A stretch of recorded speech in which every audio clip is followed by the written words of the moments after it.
नमस्कार दोस्तों, आप सभी का स्वागत है मेरे चैनल गोपाल की दीवानी में।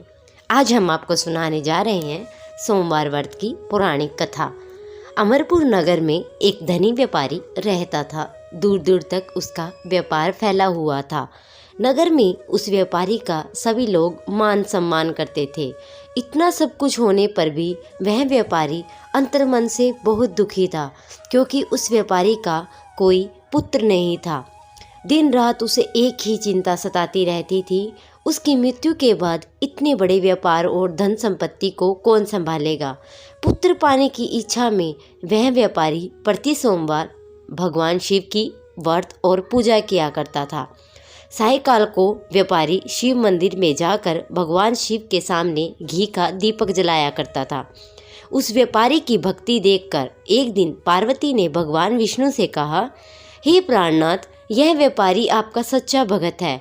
कितने दिनों से यह सोमवार का व्रत और पूजा नियमित रूप से कर रहा है। भगवान, आप उस व्यापारी की मनोकामना अवश्य पूर्ण करें। भगवान शिव ने मुस्कुराते हुए कहा, हे पार्वती, इस संसार में सबको उसके कर्म के अनुसार ही फल की प्राप्ति होती है। प्राणी जैसा कर्म करते हैं उन्हें वैसा ही फल प्राप्त होता है। उसके बावजूद भी पार्वती जी नहीं मानी। उन्होंने आग्रह करते हुए कहा, नहीं प्राणनाथ, आपको इस व्यापारी की इच्छा पूरी करनी ही पड़ेगी। यह आपका अनन्य परम भगत है।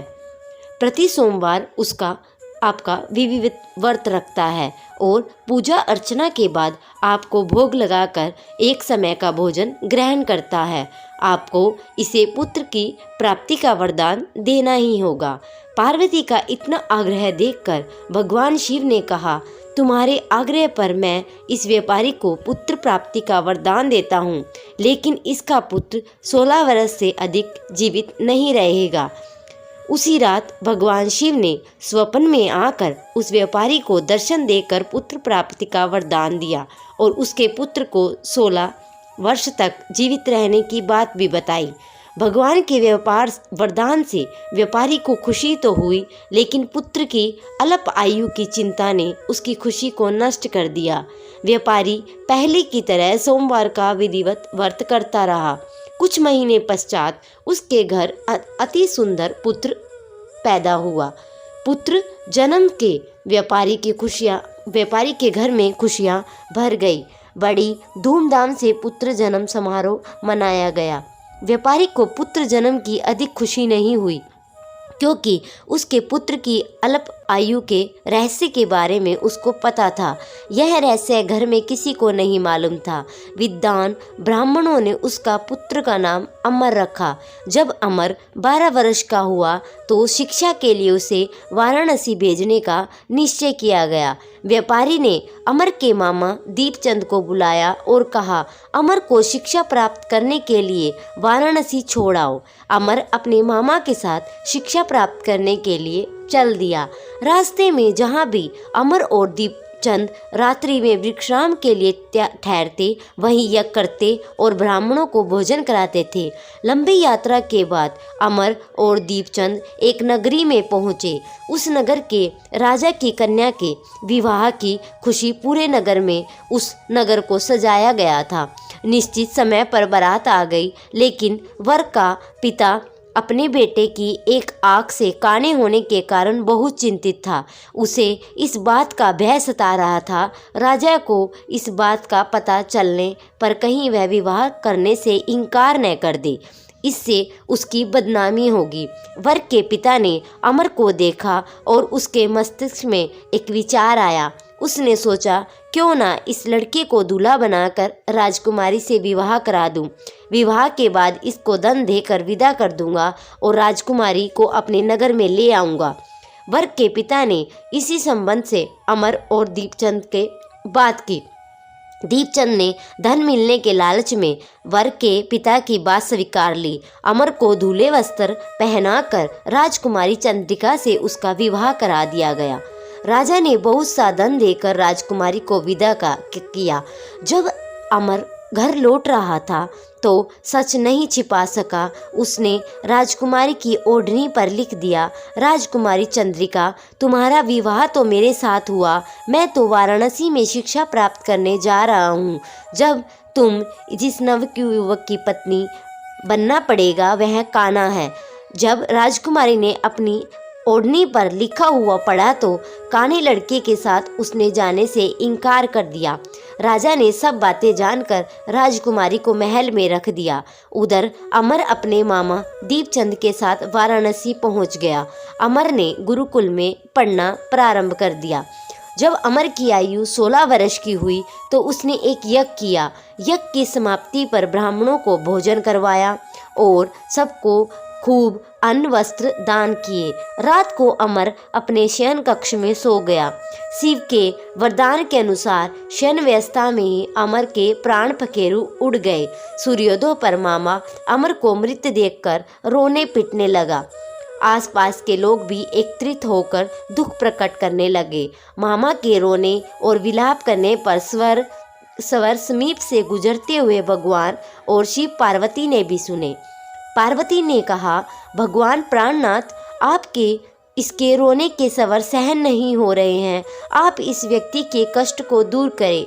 भगवान शिव ने पार्वती के साथ अदृश्य रूप में समीप जाकर अमर को देखा और पार्वती जी से बोले, पार्वती, यह तो उसी व्यापारी का पुत्र है। मैंने इसे 16 वर्ष की आयु का वरदान दिया था और इसकी आयु पूरी हो गई है।